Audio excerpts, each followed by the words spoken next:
A very good afternoon to you all. This is Imran Abdullah, Director Operations and Sales at eGeneration, welcoming you all. I would like to thank our honorable panelists and all the participants who made time to join this webinar, Reimagine Financial Sector with Robotic Process Automation. This webinar is jointly organized by eGeneration and UiPath in partnership with Daily Star and Daily Samakal. Let me take this opportunity to introduce our esteemed panelists who are industry leaders in financial service sector. Mr. Syed Mahbubur Rahman, Managing Director, Mutual Trust Bank.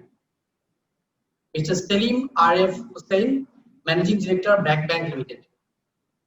Mr. Rahel Ahmed, Managing Director and CEO, Prime Bank Limited. Mr. Abdullah Mamun, Deputy Managing Director and COO, United Commercial Bank Limited. Mohammad Aminul Haq, Acting CEO, Nagad. MS Jaya Janaradan, Banking Consultant, ex-COO, Uzwan Bank and Aditya Birla Payments Bank, winner Asian Banking Award. Our company is a leading IT consulting and software solutions company of Bangladesh with a mission to transform Bangladesh into a high-tech innovative nation. eGeneration is the only Bangladeshi licensing solution partner and gold partner of Microsoft, working more than 10 financial institutions with software and IT infrastructure solutions. And we are awarded Licensing Partner of the Year by Microsoft for large-scale successful project implementation and ensuring client satisfaction. We are the only SAP Gold partner and SAP Education partner in Bangladesh, providing end-to-end SAP implementation, support, and training services. We have the most experienced resource pool for SAP implementation in Bangladesh. Standard Chartered Bank and many other global leaders in banking are using SAP for enterprise planning and back-office automation. eGeneration has diversified portfolio of clients in 10 countries, including UAE, USA, UK, Germany, and Japan. We are working with Bangladesh Army, Border Guard Bangladesh, federal government agencies, and most of the major banks, including Dutch Bangla Bank, Bank Asia, PPL Bank, Markantel Bank, Citibank, Mumbai Bank, Marshi Bank, and Bank. And most of the large conglomerates, most of the largest conglomerates in Bangladesh. We develop digital platform with chatbot, artificial intelligence, machine learning, blockchain, data analytics, natural language processing, robotic process automation, and other industry for technology for local and global clients. Moving on to our topic today, Reimagine Financial Sector with Robotic Process Automation. And let's hear the first keynote speech from Mr. Shamim Ahsan, Group Chairman, eGeneration. And if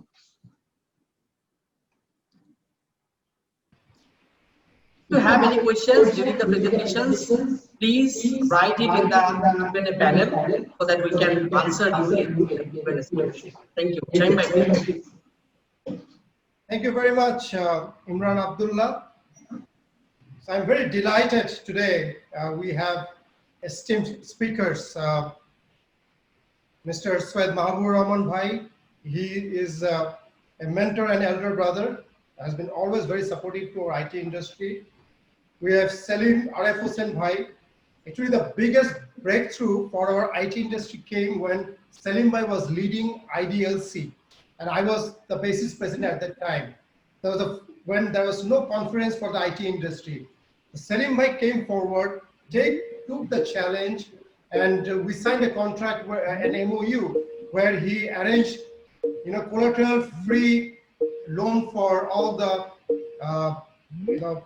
IT companies, and that's a great beginning. And when he moved on to become the managing director of Bragg Bank Limited, he also gave a big breakthrough to eGeneration.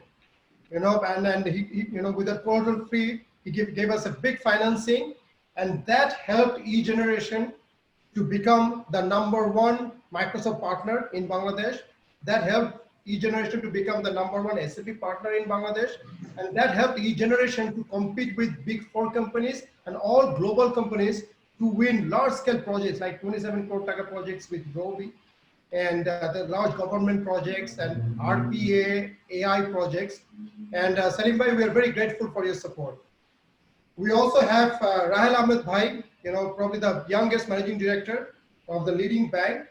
And Rahul Bhai recently has come up with another breakthrough for the IT industry where he partnered with PACES, BCS, and all major associations. And during this COVID time, Prime Bank came forward and supporting the IT companies very strongly. We also have Abdullah Mamun Bhai, USB Bank, Deputy Managing Director, Amir Haq Bhai, Acting CEO of Nogod. And of course, our friends from UiPath, Joya, thanks for joining. And we are very excited. For next 1 hour, we'll have a very exciting discussion. So now coming back to my topic, RPA. The world is going through a paradigm shift in a digital transformation, and the banks and the financial institutions are among the first movers. The crisis unleashed, the outbreak of COVID-19 is acting as a catalyst to magnify the necessity of the adoption of process automation more than ever. Robotic process automation, or in short RPA, has emerged the starting point for digital transformation. The technology can help organizations usher in a new era of efficiency, productivity, and prosperity. It can automate work that is tedious, like performing repetitive tasks in offices, and eventually it will give us time for what makes us human, time for what computers cannot do, empathy and creativity. To make the most of this opportunity, an organization needs to adopt an automation-first mindset. To make the most of this opportunity, an organization needs to adopt an automation-first mindset from top to bottom. That is seeking automation solutions first when designing, improving, and transforming work processes. If something can be automated, it should be automated. 85% of companies with more than 1 billion in annual revenue will deploy some form of RPA by 2020, according to Gartner. According to UiPath survey, 75% more productivity can be achieved through automation by removing the burden of monotonous and time-consuming tasks. According to Accenture survey, 73% compliance officers believe that the RPA can be a crucial enabler in improved use of compliance resources. So now let us have a look at some use cases of RPA. So first one, integration with legacy systems. RPA can easily integrate with legacy systems using UI automation. It can fetch data from multiple systems to provide intelligent reports for faster decision making.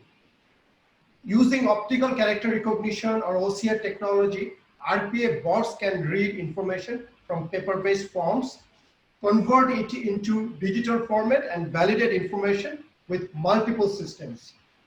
Cybersecurity and fraud detection. This is the talk of the town always. RPA bots can be used to stop transactional frauds by detecting patterns.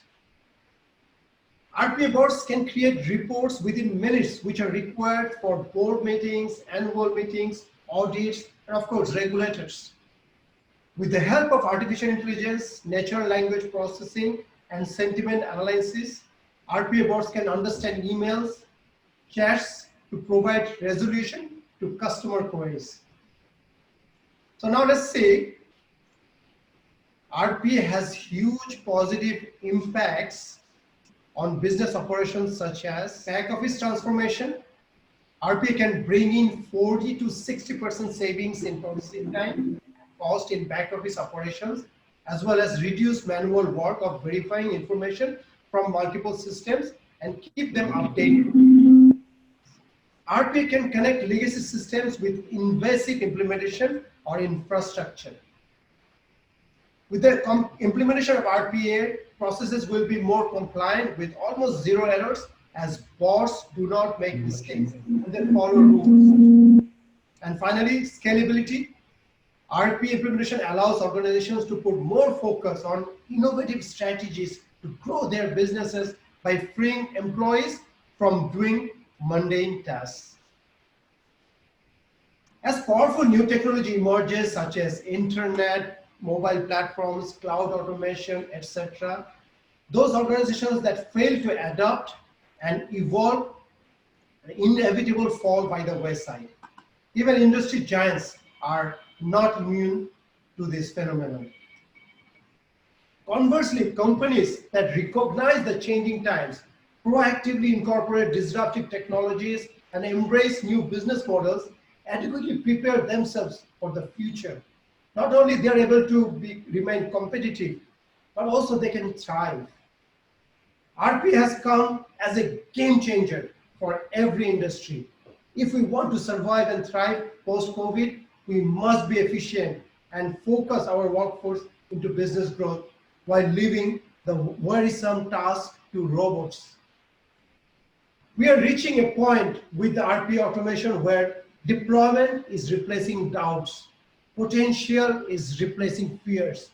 More and more companies are using automation, more are benefiting from it, and more are prioritizing it in their future strategies. And now is the time to think bravely, plan boldly, and act wisely. Thank you very much. Thank you very much, Time for your enlightening and inspiring presentation. Just to let you know that eGeneration has a very solid team working in RPA, and we have certified team, more than 12 RP engineers in our team. So now I would request Mr. Nitin Purwar to present his team. So, Mr. Nitin Purwar. Thank you. Are you guys able to hear me clearly? We can hear you. Awesome. So, okay, I think Shameen Bhai, that was a great overview you gave, overall for RPA as such. I think you have already done half of my work. So, I'm going to quickly share my screen, and I do have, and I'll try to give you a banking specific overview. And before that, let me actually thank all the, I think eGeneration for partnering with us, all the attendees for joining us today, and then I think a impressive list of some of the, great leaders, CEOs, and CXOs who have joined us as panelists today. And it gives me, I mean, always immense pleasure when I see, leaders joining hands together, coming to a forum, specifically when it is about hyper automation or RPA as such.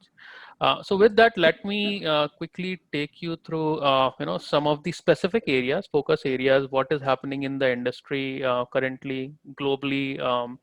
What are we seeing in the market? So here are some top trends, as you can see, in the banking and capital market industry. I think the first trend, if you see, is digitization, and I know you would have heard this term, again and again and again. But it's I still want to repeat that. And digitization, again, I think with the introduction of automation, has actually gained a new meaning. I think earlier when we spoke about digitization, it was only about improving the customer experience for some of your front-facing channels, during the onboarding stages. However, now I think digitization has a different meaning when we combine it with automation. It allows you to integrate your front and middle and back office to give a seamless experience to your customers, not just during the onboarding stage. I think banks now prefer to give a seamless experience to their customers during the overall customer life cycle. So, and again, I think this trend has been triggered lately due to a lot of challenger banks or fintechs per se, who have come up in the market. So I think it has become imperative for some of the larger banks in the or established banks in the industry to make sure that their digitization or their journey to digitization is as good as provided by some of the new or challenger banks who come into the foray. Second very important trend, and I think this is more so triggered because of the COVID-19 pandemic in which we are living in the current times. We are seeing a shift in the operating model. So from a more branch focused, physically focused banking to more virtual focused banks. We are seeing a huge increase in virtual channels like contact centers, like chat interfaces, online interfaces. Just as an example, when I was personally working with one of the largest banks in UK, they are actually adding 500 more FTEs just to support their web channel, web chat channel. Web chat, I'm sure you would understand that, say there are people who are sitting behind the, web chat interfaces to respond to customer queries. They are adding 500 people just to that one particular channel. And we are also seeing a huge demand in terms of, contact centers being used more and more by our customers these days. So that's another one. Third one is again on the AI and analytics side. I think we have been talking about machine learning, artificial intelligence, and analytics for quite some time now. I think a major change, I would say, what I have seen happening in past few years is banks are now also maturing. They also understand, what it takes to build some of these ML-based models or analytics models, and now they are opening up to partner with companies like ourselves, UiPath, and then other automation and analytics players and ML based players in the market to create their own models, right? So I think that's another great trend. Now where this is really helping is, I think banking as an industry is still very document heavy. There is a lot of unstructured data. There is so much data which is sitting within the banks. I think now the banks have realized what is the value of that data, how they can make use of that data for their own good, right? So things like predicting default, in advance, based on certain predictive analytics model, predicting fraud.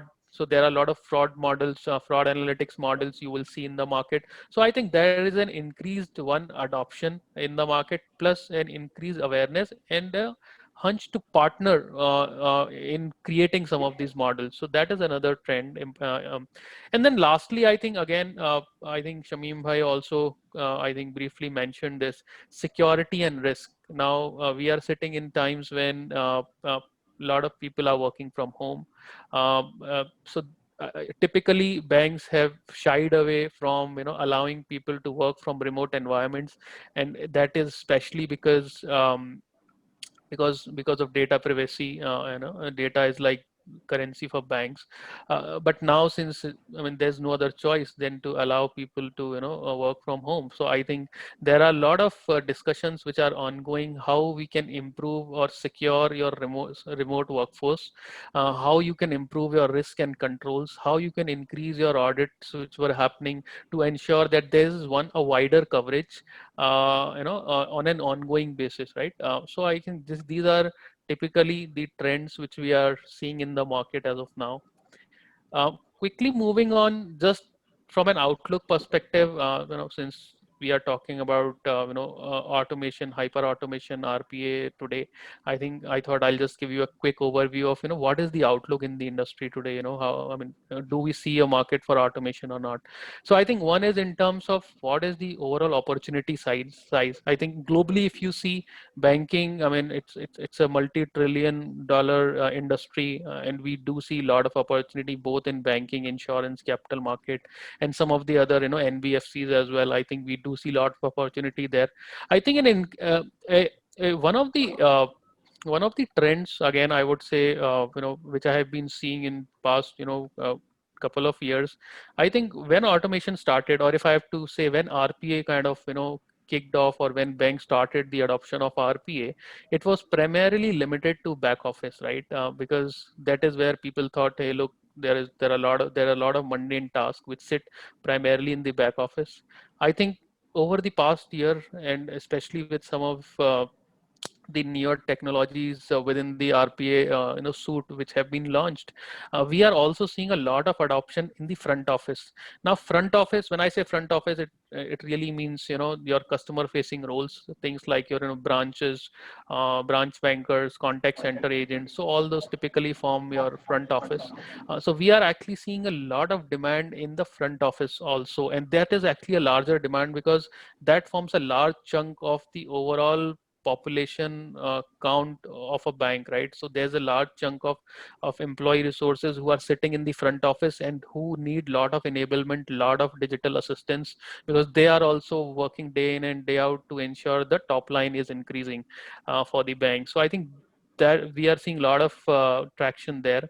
I think in terms of maturity, I think banking as an industry, I think BFSI as an industry is one of the early adopters of technology. So don't think there are two ways about that.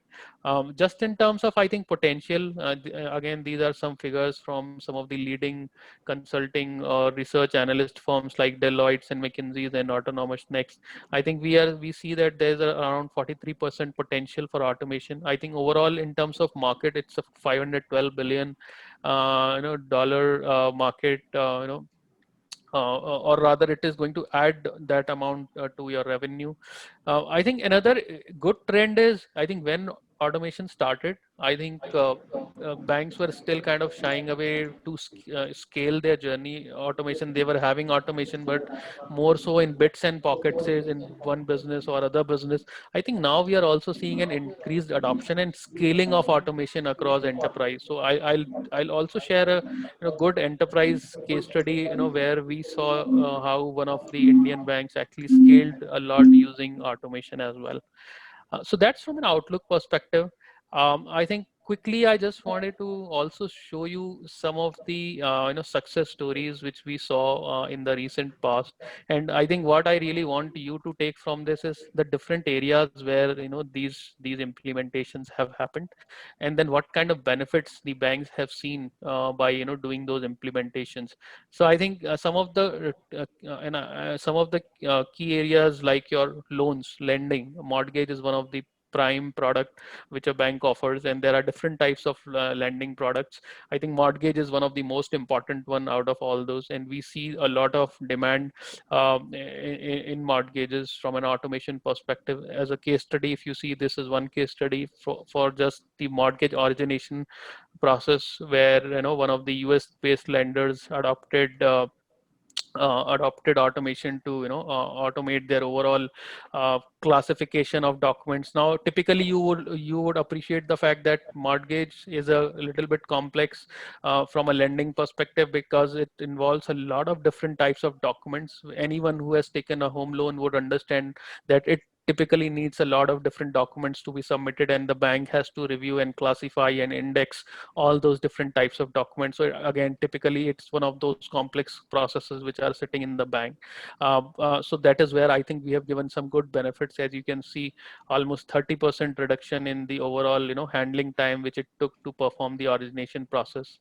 I was talking about front office automation. This is one case study where we automated the end of the day processing for one of the leading top 10 Indian banks, where we were able to automate, where we were able to give or rather reduce the overall time it took to perform the end of the day processing for that bank by around 60%. I think another important area which I think is kind of globally appreciated is KYC, or client onboarding, and that is not just for retail but even for, I think, corporate or wholesale customers. That is one big area where we have seen a lot of adoption and a lot of traction in terms of automation adoption. So this is one case study there. I think for this customer, European customer, we were able to reduce the I think they took around 30 minutes or 40 minutes to perform the KYC checks for the retail customer. We were able to reduce that time by around 80% using automation. This bank actually saved around 100,000 hours by introduction of automation in their client onboarding journey. And then the last case study here is from one of your neighboring leading Bangladesh bank. I think someone mentioned earlier, we are already there in few banks in Bangladesh. This is one case study from one of the banks where they automated one of the processes in the SME loans journey. Typically, I think if I have to quickly brief you about the process here, it was about getting the loan file, approving the loan, and then doing all the data entry part after receiving the approved file into the different systems. Now you would appreciate banking again is a very application or system heavy industry. There are multiple applications which a single bank would have, starting from their core banking application to a lot of support or surrounding applications, which is again where the RPA stack kind of fits in really well to one, allow talking between different applications, and then making sure that the agents who are sitting there do not spend too much of their own time doing mundane tasks like data entry or juggling through different screens of the application. So this is one good example. I think some great benefits also reaped by this bank in Bangladesh. They got around 104% improvement in productivity, and they saved around 50,000 man hours annually by automating this process. Like I said, RP is not just about automating one or two processes. I think the larger benefits are only achieved when you are able to scale your automation journey across your enterprise. And I think that is the theme which we are also taking to our customers now. We don't just want to engage with customers to automate one or two processes, because we have seen that it doesn't, from a journey perspective, I think it doesn't give a larger benefit just from automating one or two processes. So as you can see for this bank, again, one of the top 10 Indian banks, they automated almost 120 plus processes, and that was spanning across all their different businesses and functions. On the bottom right, you can see that the list of some of the business and functions, which includes KYC, which includes compliance, which includes payments, reconciliation, HR, finance and accounting. So all those different functions in the bank, I think they were able to take automation to. And then I think that is where you will also see that the larger benefits are achieved when your whole organization as a whole starts to innovate and automate things, right? That is where you start getting the larger productivity at an enterprise level and not just at a siloed business level per se. Um, so I think this is we do have a lot of other enterprise case studies as well. Some of the largest banks like Bank of America, Wells Fargo, all of them have actually scaled up a lot. They do have thousands and thousands of bots running across different businesses and verticals, and they are actually seeing benefits in not, I mean, I think in multiple million, multiple hundreds of millions actually. Um, with that, I know since I'm representing UiPath, I think very quickly I'll give you a brief summary of who we are. I think uh,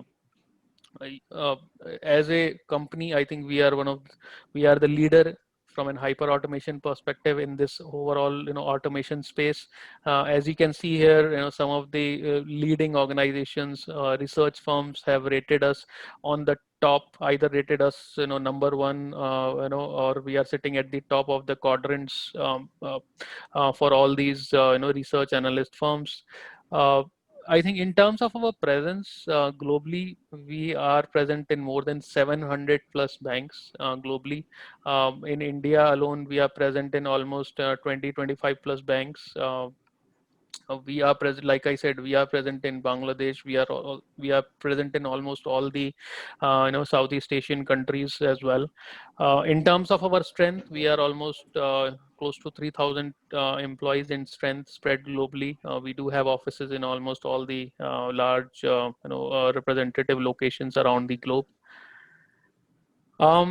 Now we have been talking about automation. I think you would have been seeing the term hyper automation on my slide. So just to give you an overview, what is hyper automation? I think hyper automation is actually just a extension, I would say, of RPA plus the concepts of machine learning and artificial intelligence, which you are seeing today.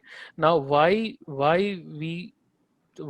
this term was actually coined by Gartner, and why it is actually trending amongst the top 10 strategic technologies in 2020. It is because RPA alone or machine learning alone was not able to solve the larger problems. I think we required a platform which can combine the capabilities of RPA, which can combine the capabilities of machine learning in order to take. I will request you to finish within a minute. So I think. Yeah, I think this is just my last slide. Sure. Thank you. Yeah. So I think what was required was to make sure that you are able to combine some of these technologies together to produce a larger benefit for the organizations. So I know there has been a time check. I think that was my last slide. Before I leave you, I'm going to run this quick demonstration where you will see a automation running live. This automation is for a home loan process. You will see how using bots some of the automations were performed. Again, it's a simplistic representation, but it will give you a good idea of what do we mean by automation, how do bots look like, and how do they perform the process. So enjoy this quick 2.5 minute demo, and then I think post that we can quickly jump on to the panel discussion. Hello everyone and welcome to the Home Loan Accelerator. In this video, you will see steps automated in the home loan journey for a retail applicant. The process is initiated when a prospect submits a loan application online. Here you see a pre-filled sample web form where an applicant has provided personal and property details, amount of loan requested, and any existing EMIs. The customer has also submitted documents for completing KYC steps. You can see the folder with identity and income documents. After submitting of application, a loan request is created in the orchestrator queue. Request from the queue is passed on to the UiPath robot for further processing. On receipt of request, Studio initiates the KYC process. The robot picks each identity document and will start extracting information using OCR capability. The documents used here are PAN card for identity and Aadhaar card for address verification. The robot first extracts the Aadhaar number, name and address details of the applicant from Aadhaar card, which is used as one of the address proof document. It then extracts the ID number, name and other details from PAN card, which is used as an identity document. While this extraction process can be run in the background, for the purpose of the audience, the robot is pasting the extracted information from identity documents in an Excel. Similarly, in next steps, you will see information extracted from income and credit documents for further use. The robot extracts and verifies applicant details provided in salary slip and extracts the monthly pay for analysis. It also goes to the credit rating portal to extract the credit score for assessing credit worthiness. The robot then processes the loan eligibility. Basis net monthly pay and credit score, the robot presents loan limit for which the prospect is eligible. You can also see that in this scenario, basis the net pay, the prospect was eligible for a higher loan value than what was requested. After confirmation of loan amount, the robot automatically approves the loan. The robot now prepares the loan agreement on a standard template. It uses the information extracted from identity documents and the loan amount approved to populate the fields in the loan agreement. The robot can also be trained to populate other information as per requirement. After preparation of the agreement, it is sent to the customer through email or final signatures. You can see here that the loan agreement has reached the customer email who can now review and provide signatures to proceed to next steps. This accelerator can be used for quick home loan automation for your.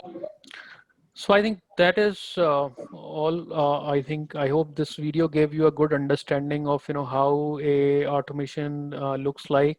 With that, I think again, thank you all for joining us today, and let me pass it back to Imran Bhai for taking this further. Thank you very much, Mr. Nitin, for your insightful presentation. Now I would like to hear from our panelists, and we can go for one by one. Before going for that, I would also like to thank the Daily Star and the Daily Shamakal for partnering for this webinar. So let's ask some questions to our distinguished panelists.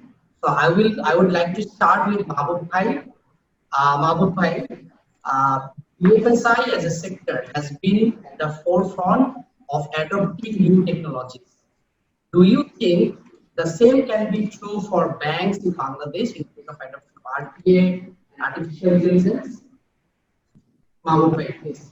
Thank you, Imran, and thank you, eGeneration, for inviting me. Thanks, Shamim. Thanks to the presenters. Shamim, fantastic presentation as well. Nitin, you have really given some highlights. And also thanks to the others who have attended this Shamokal Daily Star. Yes, definitely. What you said, Imran, is very, very important for us. In fact, COVID has taught us how important the technology could be while you're locked down inside our house and communicated only through mobile or virtual meeting platforms. In fact, because of COVID, I think we have leapfrogged in many areas, especially in terms of technology. And banking basically is nothing but processes. And if you look at a significant part of banking is basically involved of number of processes. And in banking industry, it's basically service industry, and our objective is basically to improve the TAT as much as possible so that we can enhance customers' experience. That's very, very important. And especially in a country where we've got over 60 banks operating. So our first and foremost objective is to basically improve customers' experience. And by doing that, we can get better customers on board. And so such approach basically to reduce the inefficiency, we have to basically do number of things. And what basically I think RP can be of great importance and supplement to increase the productivity, lesser human intensive jobs, higher efficiency, data accuracy rates, and above all, it can also help us saving cost to cater superior service.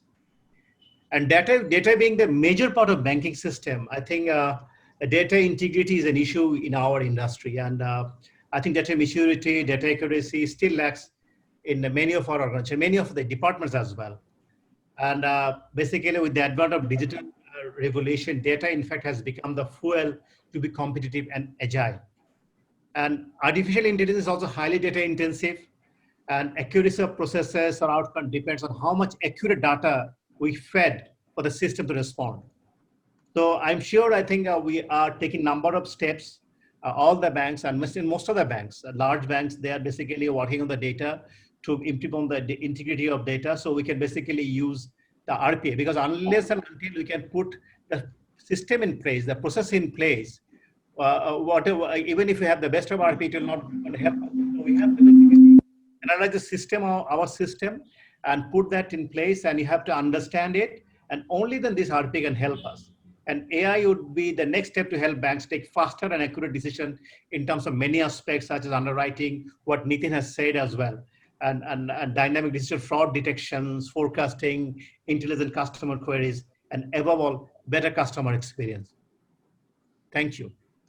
Thank you, Mahmood Bhai, for sharing your thoughts. And I think you are very right. Data is next gold mine. So I'm very delighted to see that you understand this value at top level from now, my next question is to Selim Bhai. As Mahmood Bhai already mentioned, that COVID has given us a tremendous opportunity to learn. So has COVID crisis prompted you to increase focus on IT strategies along with the process optimization? Do you see automation playing a larger role in business continuity under present scenario? So I will leave it to Selim Bhai. So whether please. Thank you, Imran, and thank you, eGeneration, Shamim Bhai. Obviously, it's the most relevant topic in 2020 for the Bangladesh banking industry. Since April, all the banks to boost efficiency, optimize resources, and when you take into account the fact that there are, over the last few years, there is a lack of skilled resources because many skilled, educated resources are moving to different sectors. It's not as if banking sector is the be-all and end-all and the most attractive employment sector for good quality resources. And you add to that the surge in personal costs over the last few years. It's very clear that for banks today, with a reduction in margin, with the challenges of the pandemic, that there is an enormous pressure to improve processes, to improve efficiency, to find better ways, as Mahmood just said, to serve our customers, to improve the overall customer experience, to reduce turnaround times, and of course to reduce costs. So that is a very basic requirement of traditional RPAs. And that has led to the Bangladesh banking sector, I think, already adopting RPAs across many different institutions. My own institution, BRAC Bank, is heavily involved in this. We have a number of external partners. We have also built the capability of building RPAs ourselves. One of the challenges I thought I'd share in this area is for us to refrain as institutions from making ad hoc decisions and simply converting inefficient manual process into an efficient automated process. RPAs are great at doing all that, but to look at the entire institution and perhaps the entire process from the customer right through to the bank's core banking system in one holistic framework and make changes that are comprehensive instead of being simply incremental. I think that is the strategic challenge, and one which I fear banks in our country are still a long way away from. I mean, it's all very good to put in automation, and RPAs are perhaps an important part of our entire digitization and then subsequently the digitalization process itself. But how is this going to actually generate benefits for us? Is it going to improve just subjective metrics, or is it going to reduce costs?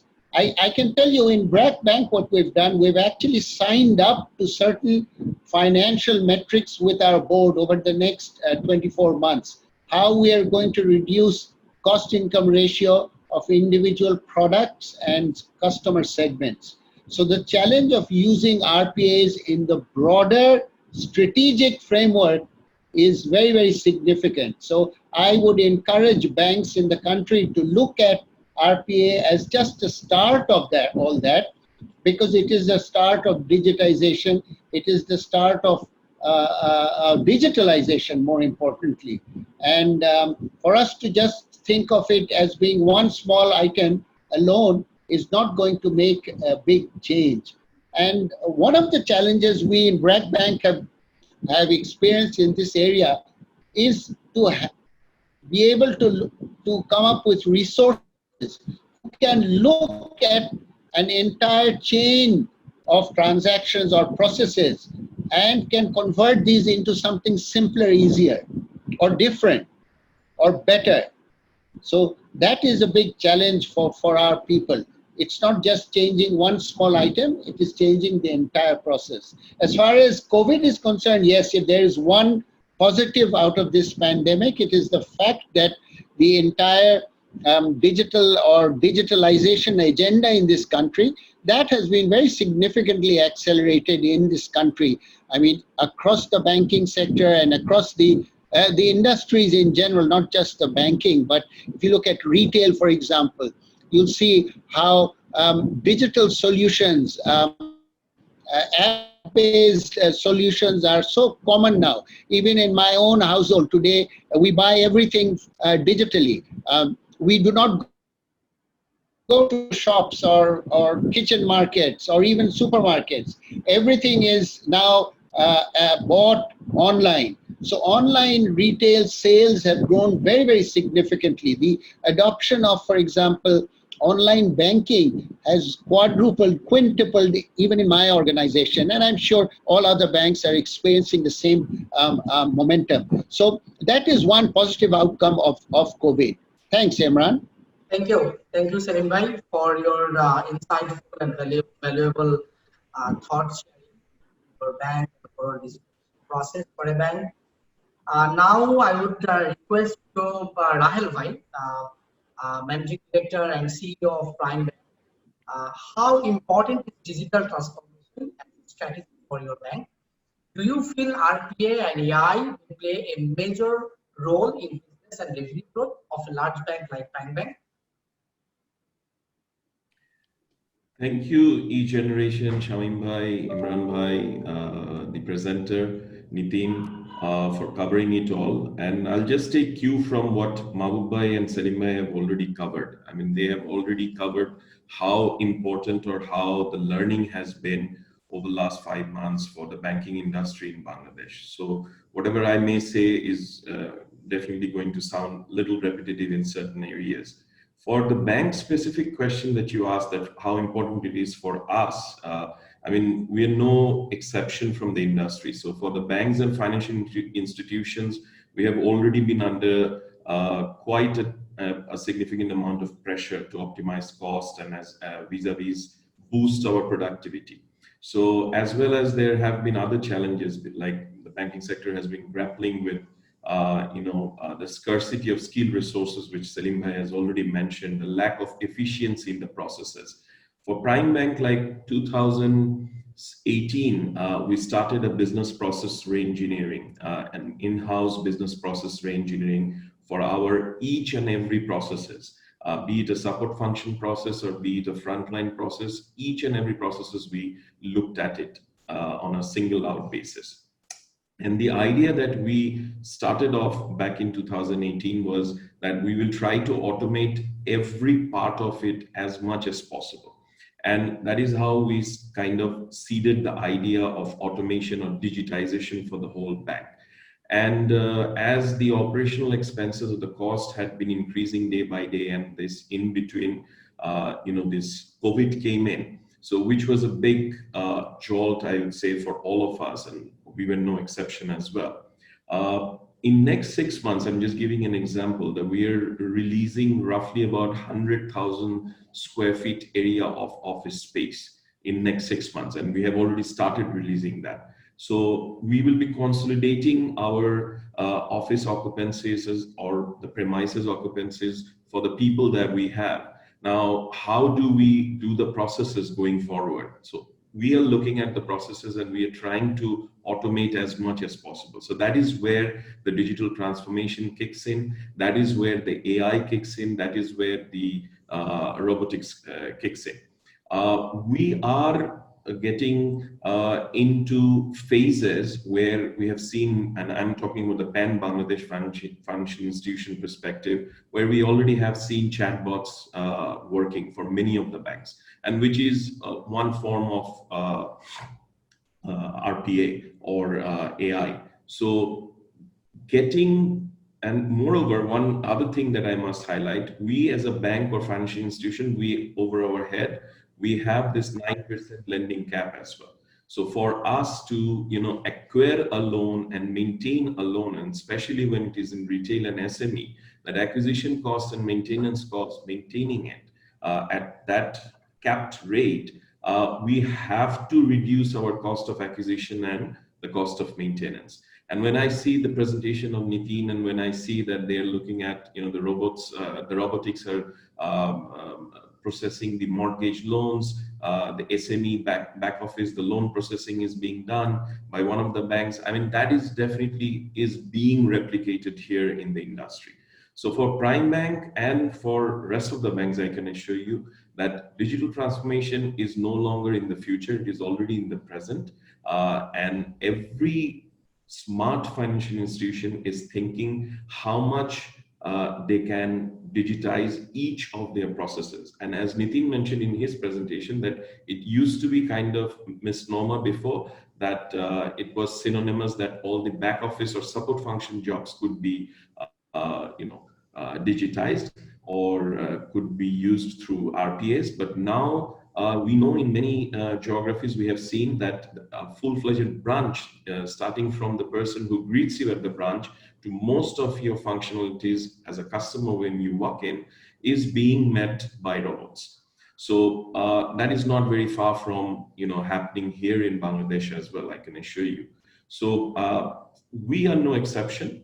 We are also in this transformation, and we are trying to transform as quickly as possible. We're looking at mostly in the repetitive tasks as we dissected all our processes. We're looking at the tasks which are mundane, which are repetitive, where the in-house data or the legacy data can throw up more solutions to us or more leads to us to think beyond the human capacity or think beyond the regular human brain or the resources who are currently working on those. So yes, we are in the transformation, and so is the Bangladesh financial industry. Thank you, Rahul bhai, for your sharing. Now I would request to Mamun bhai from United Commercial Bank regarding scaling up and governance for overall bank. So regarding scaling and governance from a forward-looking perspective, how a bank or enterprise organization like UCL or maybe another organization like is planned to adopt and scale, leveraging RPA in its overall automation or digital transformation. Where do you see most at the top in bank, like even in technology, tech talent, ecosystem, internet adoption? So can you just let us know about your thoughts? Thank you very much, Imran. I think Mahmood Bhai, Selim Bhai, Rahul Bhai pretty much covered the areas that are relevant to banking industry. Not only their specific banks, it's also applicable to all banks in the industry. And talking about the governance and scaling to leverage robotic process automation that will complement, or that is definitely going to complement the digital transformation, I'd like to highlight some of the predominant principles that we really need to keep in mind. Before that, I would like to say that, you see, there is a old saga. People used to say that investment in technology is a paradox. It is a paradox. It is because the investment in technology and return on investment remain to be unmatched. So has it been eliminated? I would say no. It is still there.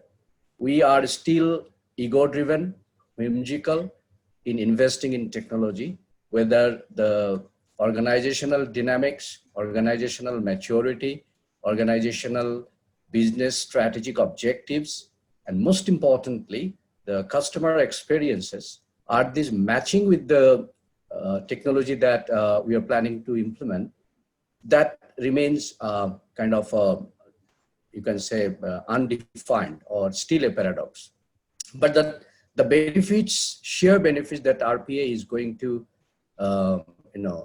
incorporate into the banking business is definitely indomitable, and it has to happen if we really put traction or acceleration in the digital transformation. So the fundamental governance and scaling principles that I would like to speak about. First is your customer experience, already spoken about. The changing mindset, it is very important. See, from the technology side, business side, operation side, whatever we feel the necessity, there has to be involvement from the board to the top executives of the institution of the bank to understand that how it's going to really leverage the overall benefits, particularly the bottom line. Given the COVID situation, the shrinking of business, United Commercial Bank manages almost 7% of industry trade business. We have seen that during COVID time, the whole line of business shrink by about 60 to 80%. That has definite impact on the bottom line.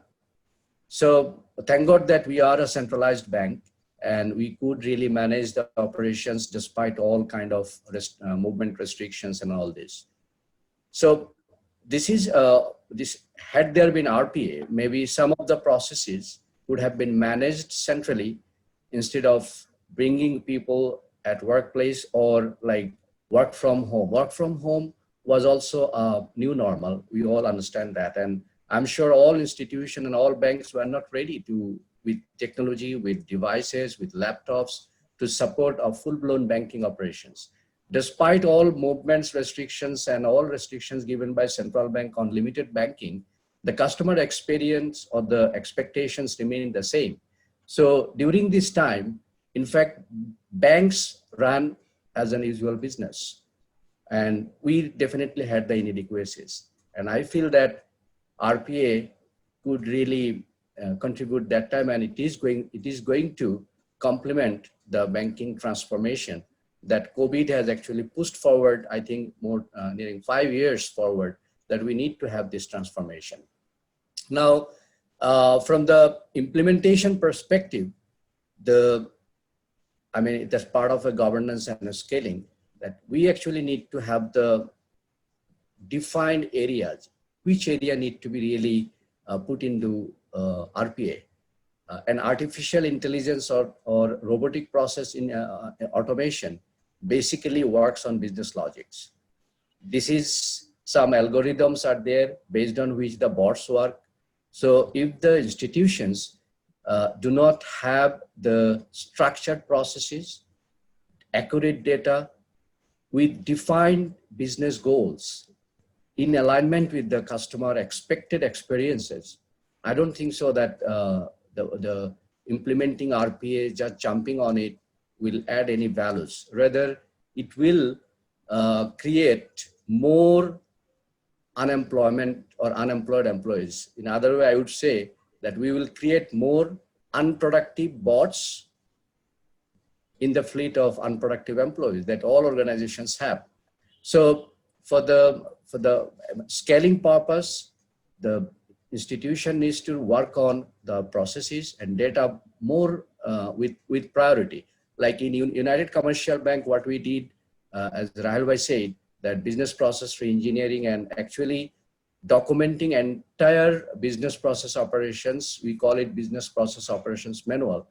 And then we did some automation in-house. So we have identified what are the processes have been working better with better process yield, repetitive process, and the process efficiency and yield are better.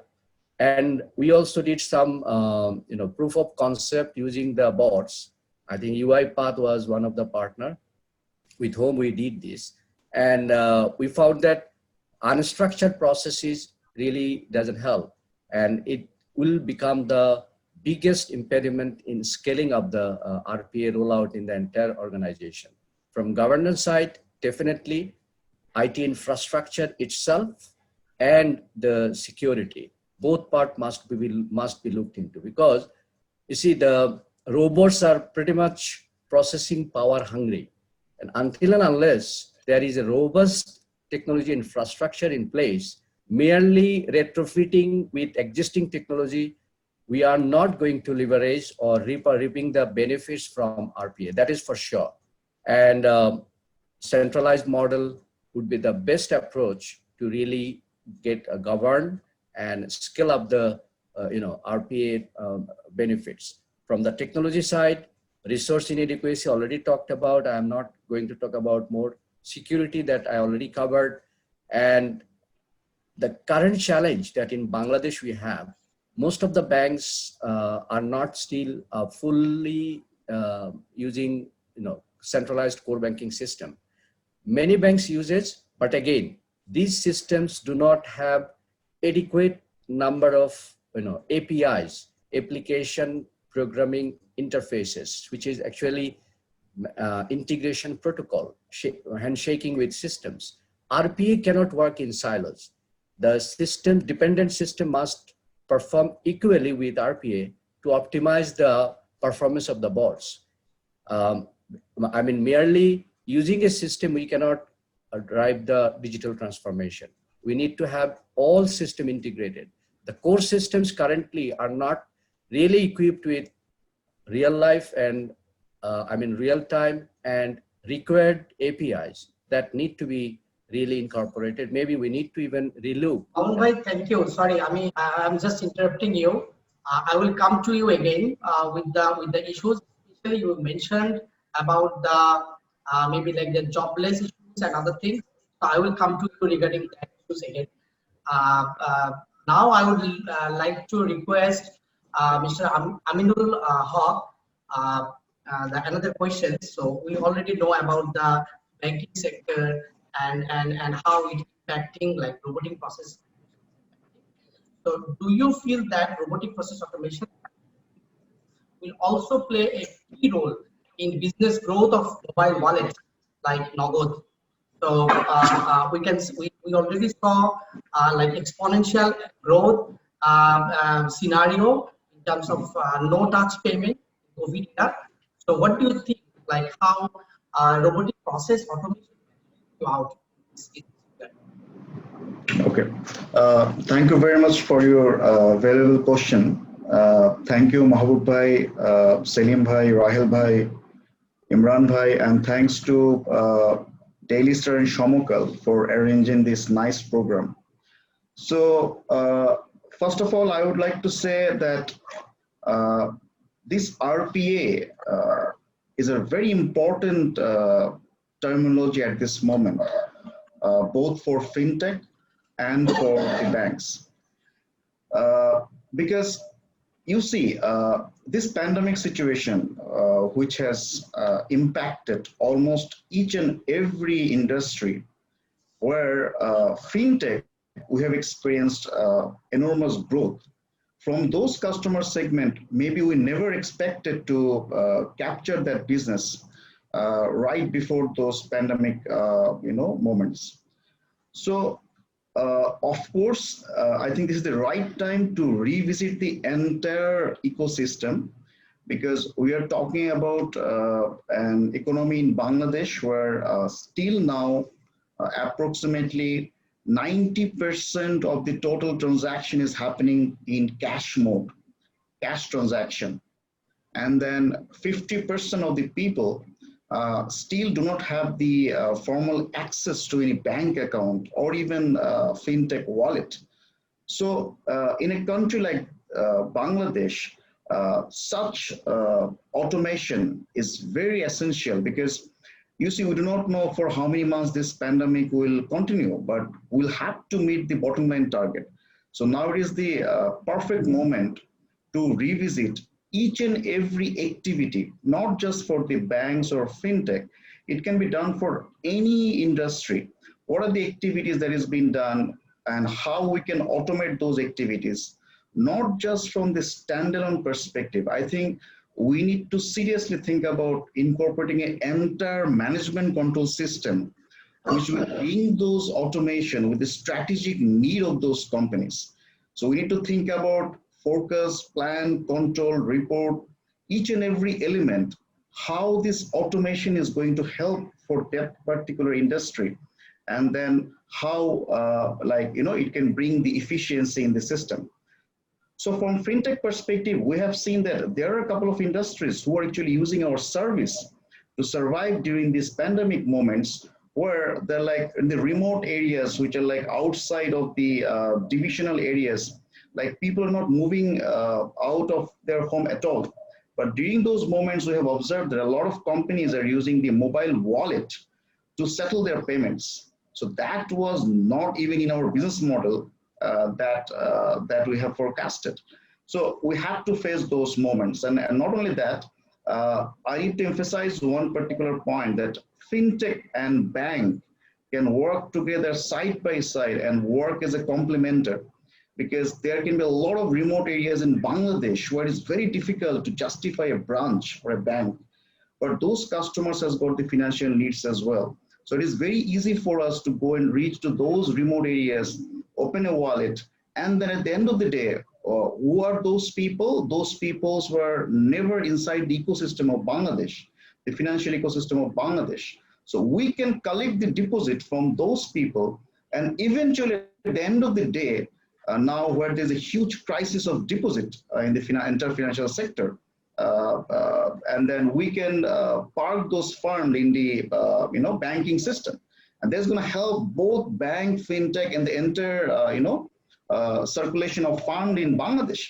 And what Bangladesh is going to achieve? Bangladesh is going to achieve the benefit of money multiplier. So that is the challenge of Bangladesh, that our lead time of flowing the fund, flowing the money is very high. So that's why we need to think about this RPA along with the entire management control system of those companies who actually need to get the maximum benefit of this automation.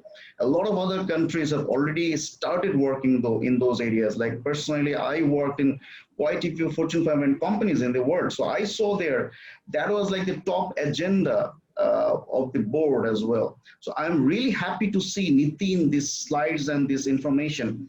That really an inspiring thing that in Bangladesh we have started thinking about this, and I'm very optimistic and I'm very positive about the fact that our industries will start adoption of such automation, and they'll be able to get the benefit of the operational efficiency and productivity. And fintech will be there side by side to help out as well. Thank you, Anil Bhai. Now I would request to Ms. Jaya, being an early adopter of the technology, would you have any suggestions for other banks starting their RPA journey? How was your experience in taking first plunge in a crypto case like unified payment interface or other settlement in when you were working in Use One Bank? Can you just share your experience regarding that? Uh, Thank you, Imran Bhai. I think I've been quite privileged to be among quite the distinguished, guest of all the panelists over here from Bangladesh. I was hearing, all of them, and it kind of gave me took me a little back to when I heard about the robotic process automation as a concept, and that came to us about 5 years back when we were starting up the payments bank in India, and the question about how to bring in about a digital bank. So the concept of it should be paperless. We should not have too many people in the back office. We should have a highly efficient process was the mandate given, and it kind of the all the thoughts and ideas were how to make it work, and that's when we embarked on this journey of robotic process automation. uh, as a concept, I thought robotic process automation, UiPath came and spoke to us, and they spoke about bots. Okay, so the question was, how would bots do this? And then we went about working out a journey about how we can actually manage a process with the help of the bot. So the whole process was explained, and I said, okay, fine, let's try doing this. But somewhere along, the it did not go forward. When I joined Ujjivan Small Finance Bank, one of the biggest challenges that we faced in that bank was with respect to reconciliation. Our payments process were highly, was a complete challenge. We had we had our payment corporation processing, we had UPI, we had the NEFT RTGS, we had so many payment processes happening, and our every day our finance team used to come and tell us, look, you have an unreconciled amount lying in your books, you have an unreconciled amount lying in your books. And that's when I got back and I said, okay, I think this is where RPA can come in. And with the help of UiPath and their implementation partner, we said, let's kind of get this RPA to do for us the reconciliation process. Now, while we were doing all this conversation today here, I think one of the critical items for an RPA to be successful in any organization is to get the buy-in of the people whose actual job is doing this. So when you start doing all these RPA, the question that runs in people's mind is, will I lose my job? Will I not have my job? That's the question that everybody runs in their mind. Okay. So it's very critical for us to get the buy-in of the people who are doing this job in order to automate or bring in an RPA, or to bring in. It's actually telling them that they're not losing their job, but they're only helping is to do the process more efficiently. What could have taken 10 people to do it, you can do it within 2 people, but more efficient, being more compliant, being more regulated, and at the same time we make sure that we, as many of the other distinguished panelists said over here, the return on investment, the amount of savings that we can do in terms of our inefficient processes, those are some of the things that when you table it, people actually buy into what you're trying.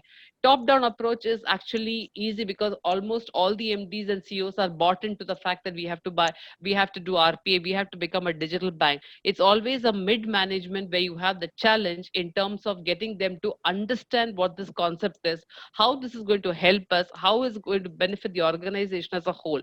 And that's where the challenge is. Now, that's one part of the challenge in terms of people. Second challenge is when we talk about building a process from an existing into an RPA, you need to think through of building an efficient process. It can't be moving a physical into a digital. You get the most inefficient process in your life. So actually you need to think through what are the processes that can fall off and that need not come in this revised process. And that's what it takes some time. It's actually talking about 10 hours to cut a tree, 8 hours of sharpening the knife and axe, and 2 hours of cutting. It's actually that 8 hours needs planning of what you need to do, how you need to build a process, how are the inefficient process getting to go out, putting a code in place, getting a bot in place, placing it in a place of converting the data into an activity is all very easy. But exactly planning what you need to do, how you need to do, what are the stuff that how the process can work is very critical. So when we did the payment reconciliation, we actually did a complete walkthrough. We put boxes where we said these are not required. We put activities which said these are required. We said, okay, if we do a reconciliation every 2 hours, can we bring it to 1 hour? That's how we went about doing the entire process. Now, the reason why that organization today is looking about 150 processes is because they benefited by the first process. So it became like the talk of the organization saying that, oh, this can give us so much of benefit. So everybody comes and says, okay, fine, I want to do an RP in my area. And that's how the salary processing happened. That's how the user access management happens. It's moved on to various parts of the organization where the critical three factors are put into place: repetitive, manual, and time consuming. So these are three boxes which, okay, if this activity falls to these three boxes, it gets into the RPA structure. If it doesn't fall, then it doesn't get into it. And then the next question is, oh, I'll move this into an RPA, but what does it give me in return? Does it give me financial? Does it hit my bottom line? Or it's only an efficiency? Then you prioritize accordingly based on what you want to do. So that's the way the whole process started doing. And that's how it's catching up a lot. It's a way to go. It's going to be there in everything. And I think the sooner we adopt it, it's the better for all the organizations. So thank you so much. Thank you, Jack. Thank you for your idea sharing and sharing. Now let's see just 1 minute video. So that will also give us more clear understanding get about it. Do you know why robots are here? So we are free to do the things we love. So we don't spend hours and days and weeks doing one tedious thing after another. So we have time to think, to be creative, and pursue new ideas. What took hours now takes minutes. What was pretty accurate is now perfectly accurate. Can you imagine what we humans can achieve if we are powered by that kind of speed and accuracy?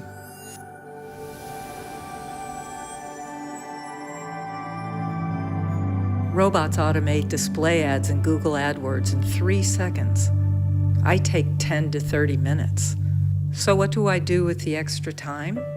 I strategize. I write. I fine-tune audience targeting so the ad becomes more effective. Robots update legal documents to the latest version at any point of time, so I don't have to. So I get more time to think of complex legal arguments that win.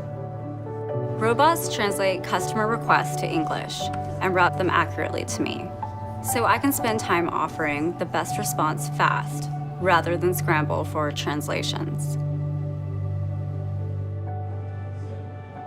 The truth is, this is the ultimate collaboration, robots and humans. Robots do all the boring, backroom stuff, so we don't have to. We can dream big and push ourselves to be our best versions. We can create amazing new things and keep growing our people and our customers, so that everyone progresses, everyone wins. We started as 10 people, and now we are the fastest growing enterprise software company in history.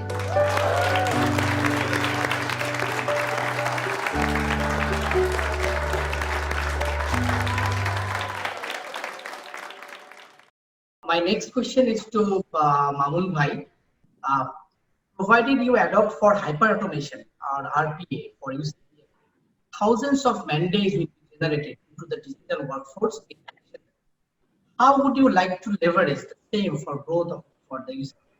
Yeah, thank you very much once again. So I'll start with the unfinished part that I could not finish because that has got pretty much relevance to the experience that we have in United Commercial Bank.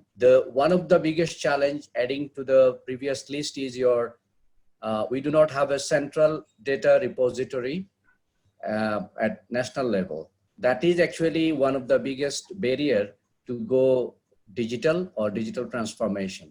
Data inadequacy is there. We have multiple data repository at national level, but not unified. And another thing is to optimize the usage of RPA. Cloud is the most ideal environment, but there is a restriction in using the cloud. In United Commercial Bank, we did a POC, as I mentioned before. What we have found in one of the business processes, in the real life, in core banking system, in a test environment, we found that we could save about 90% man hour, about 83% human resources, cost saving about 65%, accuracy level is about 90%, and of course, robot works 24/7 and around the year.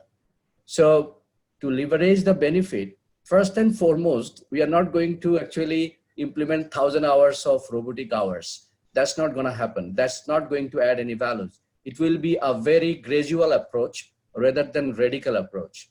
We will identify each areas and we will see whether this RPA is going to add values or not. After doing that, gradually we will implement. We will start possibly with the business operations processes first, and then gradually see and review the performance and expected outcomes. If it fits well, then rest of the processes will be onboarded. Certainly, we look around to optimize the processes, particularly the TAT, time around time, service quality, accuracy, and then we have to work on big time for creating the awareness involving, as Joya correctly said, the all levels of employee, because they are the main people who will identify which area to be automated and put in RPA. And then technology resource, we need to work on training, skill set, upgrading, and then rescaling. All these areas we are going to work to leverage the benefits of RPA in United Commercial Bank. Thank you. Thank you, Mohan Bhai. Thank you very much. Now I will ask Rahel Bhai. RPA will play a critical role not only in automating but also streamlining, such as like reconciliation process, settlement process, branch operations, loan process approvals for prime banks or any other banks in Bangladesh. Thank you. Thank you. I think my camera is already turned on. You can see me, right? Yeah. Just to answer your question, I believe, BFSI, if I just encompass it all, has some common challenges of reconciliation in our country as well, like duplicate entries, date and time discrepancies, or human-generated data errors, or problems with single invoice consisting of multiple transactions and so forth. So most definitely bringing in RPA in these areas can play a greater role to overcome those challenges and minimize, as we have been saying, the timeline of the processing speed. So the issuance of a credit card or a loan with AI capable platform will definitely be much, much faster. So it will be not only time efficient, but also cost efficient in the longer term or in a certain time. But not the least, I mean, at this point in time, RPA solution provider, whoever that may be, should also ensure that the platform that they're giving can cross-function in cross-application ecosystem. That is also very important. And in terms of front offices or the business processes, as we all have stressed on it, definitely it is going to optimize the processes and reduce the hidden wastages. It could be in form of money or in time or efforts. The reduction of costs and increase of profitability, most definitely. As we have already talked about, branch operation modality has already changed. I mean, the brick and mortar days are gone. Customers don't need to visit branches, or they don't need to require to be in front of a person or a human being. They can already get, they are already availing, and they can get more and more services through apps or chatbots. The onboarding processes for the banks or financial institutions, that will be much quicker and faster, and definitely less costly. We have already talked about loan approval and disbursement process. Definitely the AI-based alternative credit scoring, algorithm run applications will help the banks to approve and disburse loans instantly. The nano loans are already here, and it's only here to grow further. So overall, the quality of processes, the monitoring of it, the tasks that performed by a software robot can be monitored and reordered at every step. And it will not only do that, it will produce more and more valuable data. That would definitely improve the process further. So in general, yes, most definitely, to answer your question, yes, that is going to help a lot. Thank you, Rahul. So now I will ask Selim Bhai. We already came to know that advent of RPA, hyperautomation, has helped many global banks and enterprises to free up intelligent human resources from mundane tasks. So do you feel in the same way bankers in Bangladesh will also be benefited with the adoption of RPA in similar way, and this in long run will help their career? Well, I think there's no doubt about that. The worries, of course, is with RPAs is that many of the menial or clerical laborious jobs would evaporate. That's only natural. That will certainly happen, but it will free up resources to do other more value-adding jobs. So I don't think there is too much of a worry about that. Mahbub spoke about that a little earlier too, as did Rahel. So one kind of jobs are going to evaporate, a different kind of jobs are going to come up. And then while initially the focus will obviously be on reducing costs, on using robotics to do transactions and work which is repetitive in nature and voluminous in nature, gradually that will move to things like chatbots and customer facing as well. So the start in the Bangladesh banking industry is almost certainly to be in the back end.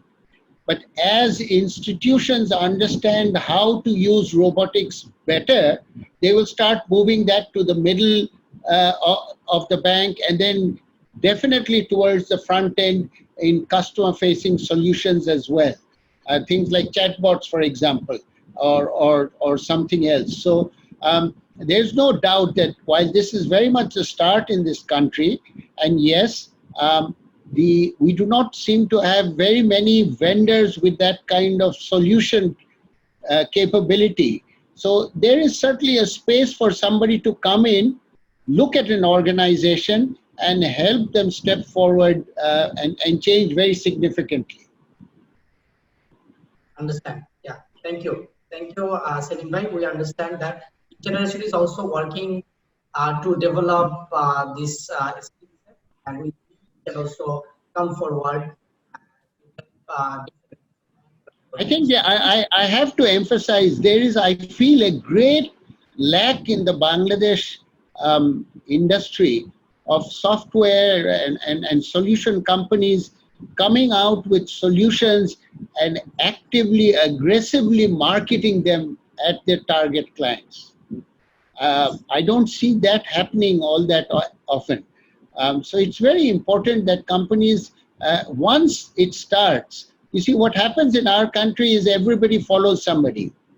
Oh, is this working? That bank has done it well. Then we can also do it. But pioneering is difficult in our kind of country. And that's where I feel, frankly, a lot of the local solution providers lack the ability to market and sell their products and services. I would encourage companies like yourselves to actively come, spend time, look at processes, and show different clients how you can be of help. Yeah. And once that effort starts, I'm sure you will get traction. Sure. Salim bhai, thank you very much. So I think we have Shamim bhai with us. So Shamim bhai laid basis for many years. I think I can also ask Shamim bhai regarding the question was like why local companies maybe like more beneficial and more maybe, need to come forward so that bank and other organization can also rely on that and for such kind of services. No, So I I agree. asked like, yeah, so regarding like Bangladeshi companies, like Selim bhai already mentioned, integration can come forward and also for other organizations. No, I agree with Salim Bhai. I think our local companies need to be more aggressive in their marketing and in their also research and development.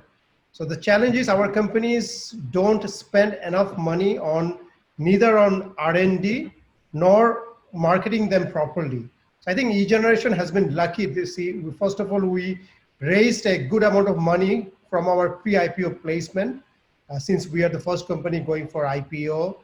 And secondly, we got a lot of trust and confidence from the banks and the leading bankers. I can add that when we just started company in 2003, right after that, UCB was the first bank to give us a collateral-free loan, and we are proud that we have paid that back, and that gave confidence to other banks. So we also have to have raised fund and investment.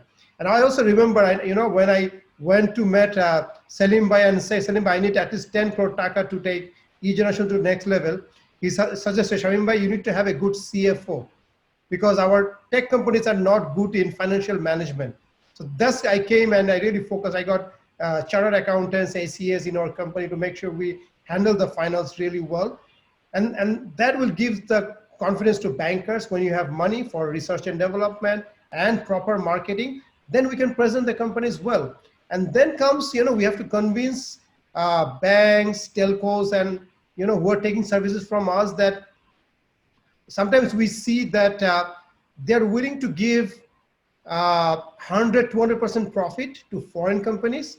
But when it comes to local company, they are asked, how much, you are making profit. If we say I'm making 10% profit, no, you have to, we'll give you 2% profit, but you get us as our first client. Next time you make money. So that's sometimes we see the mentality of squeezing local companies as much as possible. But when it's a foreign company, we don't mind paying $1 million. But if it's a local company, we don't want to pay crore taka. We want to pay. So that's where we, from eGeneration, we are convincing all the companies that if you don't, help us make profits, we cannot serve you in a long term. So, and that's how it's changing, and that has helped eGeneration now to work with, 10, 15 banks regularly. Thank you. Thank you, Shamim bhai. Now, Ms. Jaya, so can you just let us know about something else like cognitive automation and AI ML integration? So I think it's very new for Bangladesh as well. Are there any potential areas where you are already looking to see or the usage of machine learning based on that? Can you hear me now? Yeah, we can hear you. Okay, so cognitive automation typically is more of mimicking a human process that actually can get into an automation mode. That's what exactly a cognitive automation means. So typically a cognitive automation, if you have to look at it, is areas like your KYC process, where you actually, the front end goes, sources document, gets in, does a validation check, checks against all the data accuracy, and then keys into your system, and then the data moves into activating the customer, or it gets into the other mode for lending in terms of evaluation of the rules which determine whether the customer is eligible for a loan or not, and all those processes which happens in the back end. So what I have typically seen is the cognitive automation, the artificial intelligence and the machine learning and RPA are all intertwined with each other. It's coming to a stage where you can't bifurcate anything from each other, because you're actually looking at how can you make sure that a physical process which a human puts in so much of efforts, how can you imbibe that into an automated mode? So that's where you actually bring in your cognitive automation. From there, it goes into data reading, data mining, uh, defining whether this customer is eligible, creating the rules of the engine, and now determining whether it's actually the customer is eligible for a loan or does not, it doesn't require a loan, or whether he cannot be given a loan. Then comes a place where you have to do a complete manual processing at the back end, which takes care of a lot of data, data entry, upload into the system, activation of the account where your RP can be used. So if you look at this whole process, they're all intertwined with each other. It all determines, can you actually do everything together, or do you want to go step by step and then give the benefits and people start seeing the benefit of it and then move towards the other areas. So when you look at cognitive automation, honestly to tell you, cognitive automation exists today, but not in its term as they speak about it. So when you take about documentation and you have people, fintech companies coming and saying, my system can read this data, my system can evaluate this data, it actually means there's a cognitive automation which works behind.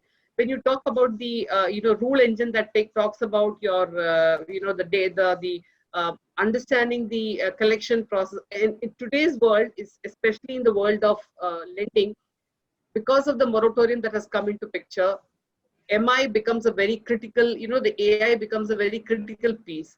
The reason being that because there's so much of probable combination that is being explored in terms of helping the customers.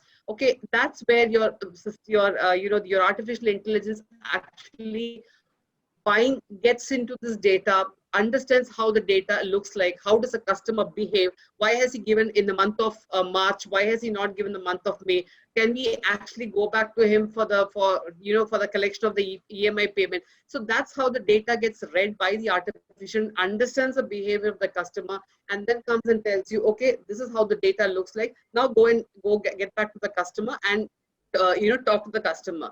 Now, this is one part of it. Now, how do you go back to the customer? There's so many large number of customers. You have a call center. Capability of the call center is very limited to the fact that it can touch base only with X number of customers with the time frame. That's again where your cognitive automation comes into picture. Automated calls that go into the customer to tell him that you're due for payment. This is your EMI. That's how and explain. And typically, what happens is, the first information that comes is, are you safe? Is everything okay with you?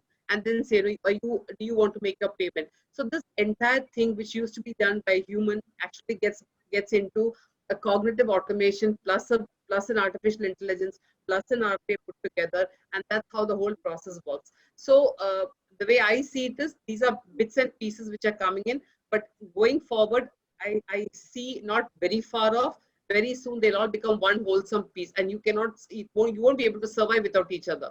So organizations which are coming in new, which do not want to really spend too much of money in human resources and keeping, will actually move to this mode. So tomorrow you will actually have maybe a bank which may be run with just minimum number of people, but the entire piece is run by this whole wholesome of this the cognitive forces plus the AI plus the MI, the machine language and the RPA put together. I think we're coming to that soon. Yeah, thank you, Ms. Chair. My last question is to Aminul Bhai. Will automation or RPA play an important role in increasing operational efficiency for postal services and other government? What do you think? Yeah. Thank you again for your question. It's a very important question. I think the answer is yes, because I would like to share with you one example. Because as you know, Nagad is the concern of Bangladesh Post Office. So what we have done, just to give you one example, is that first time in Bangladesh, we automated the entire KYC system. That means the customers can just take a picture of his NID, and automatically all his NID information is going to be verified by the Election Commission, and he can open his account. So that's why you can see during the government disbursement during this pandemic time, Like one single night, we have disbursed approximately 1 million end users, which is tremendous amount of job that we were able to do it because of our latest technology that we have.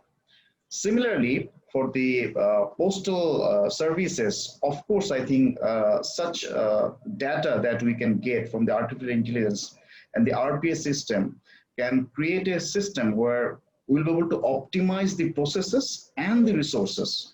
We can ensure the best utilization of the existing resources to increase the efficiency, the utilization, all those parameters. But I think the most important thing that we need to consider here is a change management process.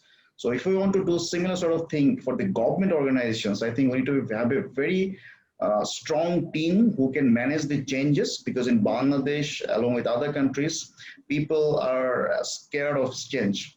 So I think the change management issue need to be handled very carefully, and we need to have a sustainability plan in place. Like, who are the people who will run the show, who will like take over this project after it has been completed. So I think fintech RPA can, along with the help of fintech, can play a significant role there to optimize the efficiency and utilization. Thank you. Thank you, Bhai.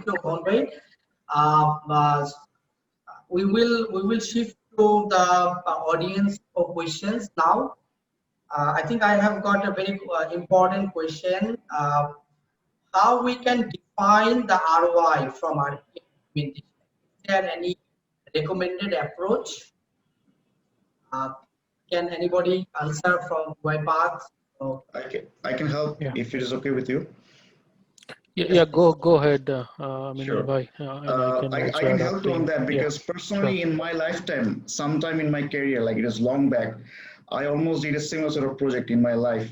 So how you find the ROI?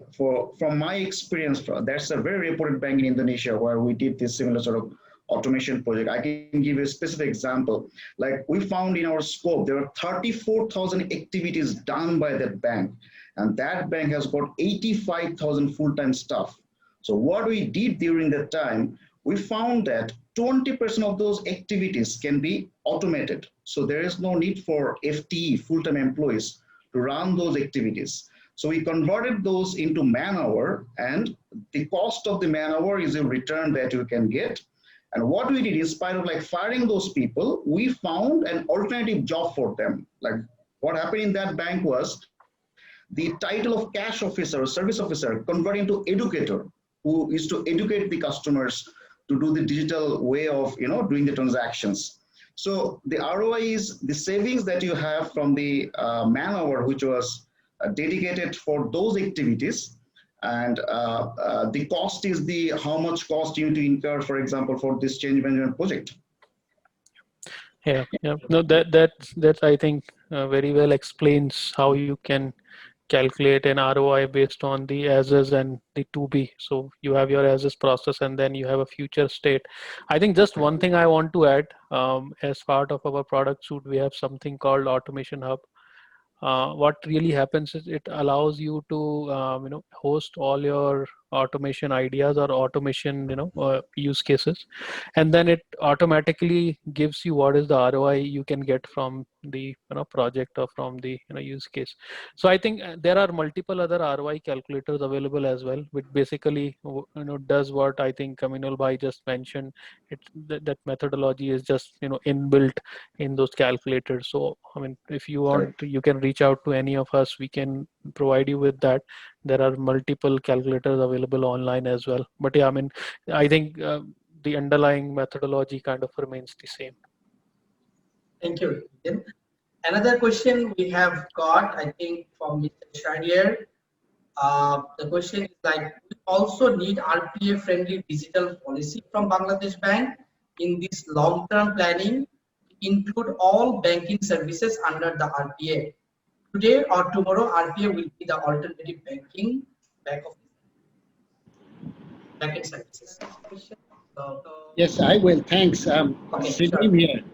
Imran, actually, this is an interesting point, because certainly in terms of some of the databases that the regulators have, for example, the Election Commission, Central Bank, we have the Credit Information Bureau, we have the National ID database. They do not allow RPAs to be used to download data from those databases as yet. At least that's what I remember from a few months ago. And they certainly don't allow banks to do that. So that is something that will significantly improve processes if they do that. And it's a valuable point for the central bank and other regulators to allow RPAs to be used in moving data to and fro. It's something that our regulators will have to take on board going forward.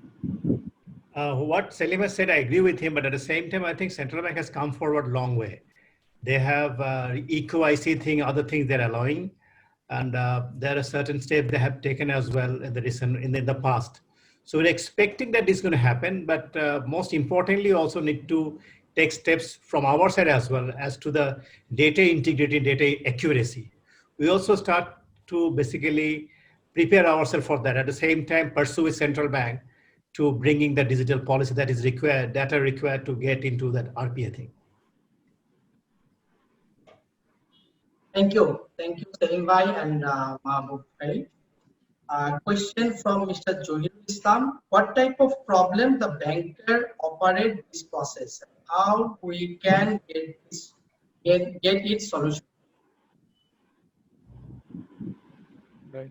Right. I mean, if I have to maybe just rephrase this question a little bit for the benefit So maybe of like everyone. he wanted to know like what Yeah. kind of problems the banker will. Yeah, so what kind of processes or what kind of problems can really be solved using this technology, and how do you address some of those problems or challenges, right? Yeah. So let me quickly give my view, and then maybe other panelists can please add as well. I think typically there's a from an RPA perspective. So I'll talk about RPA a little bit. So typically those processes where you see you are facing high volumes, high transactions, and which are typically rule based. So things like data entry, where there nothing changes. You have to do that same process again and again and again throughout your day and every day, and then they are really rule based. Not many exceptions are encountered throughout the process. I think they are really good high potential areas for you to think about starting your automation journey. So that is that is pure play from an RPA perspective. Now there are a lot of areas in banks.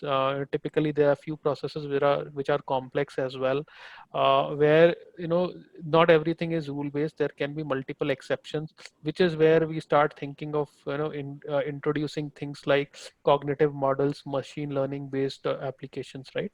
So that is where your machine learning elements comes into picture. So I think this is how you can start identifying which processes are good to start with your automation journey. So yeah, I think that is from a identification perspective. I think over the course of journey, once you do this exercise once, you will start realizing what kind of challenges or what kind of problems are being solved through this technology, and then I think it will become easier for you to identify the right candidates to introduce automation into your organization. Thank you, Nitin. I think we are already at the end of the session. We have tried our best to answer most of the questions, but because of the time limit, we cannot answer all the questions. We would like to conclude, and I would like to say the automation first era is here, and eGeneration is in partnership with UiPath.